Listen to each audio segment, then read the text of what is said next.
Well, I've been running ever since high school, but I've been seriously running since after my son was born 11 years ago. Like, my first goal was like I wanted to run a marathon and run the Boston.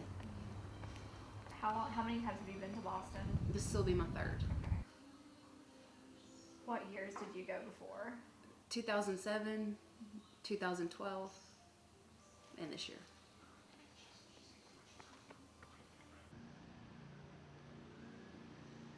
The process by which you're accepted into Boston, um, it depends on your time, and you have to be so many minutes under it, and I was barely under the time needed to qualify.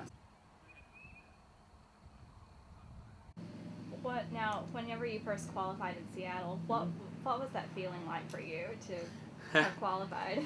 Um,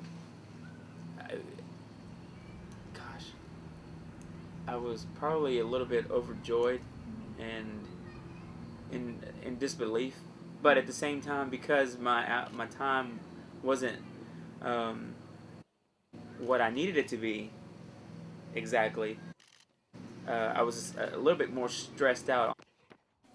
How did the bombing at Boston last year affect you, just as a runner?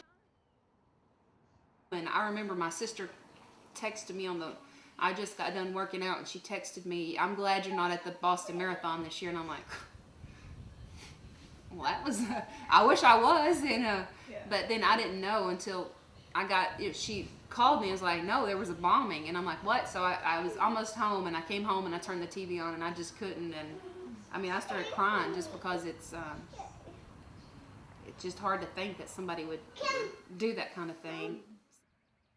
Honestly, after what happened last year, I really focused a little harder, or put forth more effort into running and qualifying for that reason, because I knew that there were going to be so many people who were going to try and qualify themselves, and make it into the run, because Boston is just, as they say, the Super Bowl of marathoning. So with the tragedy that happened last year, it just made it that much more important and significant.